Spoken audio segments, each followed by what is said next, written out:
श्री परमात्मने नमः। सद्गुरुदेवताय नमः। शिव महापुराण ग्रंथाय नमः। मातृपितृचरण कमलेभ्यो नमः। भागीरथी श्री गंगा मैया नमः। गंगा शिव महा अभिषेक उत्सवाय नमः। श्री सप्तऋषि तपस्थली श्री हरिद्वार धामाय नमः। शंभवाय च मयो भवाय च नमः। शंकराय च मयस्कराय च नमः। शिवाय च शिवतराय च। भूतं च भव्यं च सर्वं यश्चादितिष्ठति स्वर्यस्य च केवलं तस्मै ज्येष्ठाय ब्रह्मणे नमः। गुरुर्ब्रह्मा गुरुर्विष्णु गुरुर्देव महेश्वर गुरुर्साक्षात् परं ब्रह्म तस्मै श्री गुरुवे नमः। बंधुओं, सब हाथ जोड़ के प्रणाम कर लें।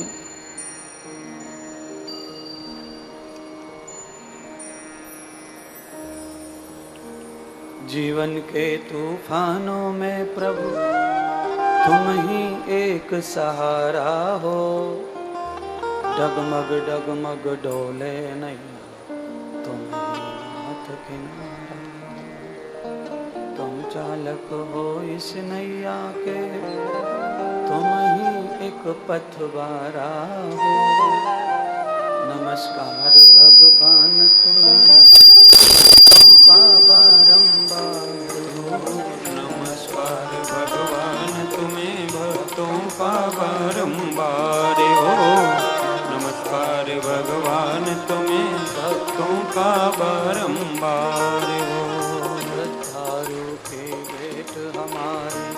श्रद्धा रूपी भेंट हमारी चरणों में स्वीकार हो। प्रभु चरणों में स्वीकार हो। नमस्कार भगवान तुम्हें भक्तों का बारंबार हो। नमस्कार भगवान तुम्हें भक्तों का बारंबार हो।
राधे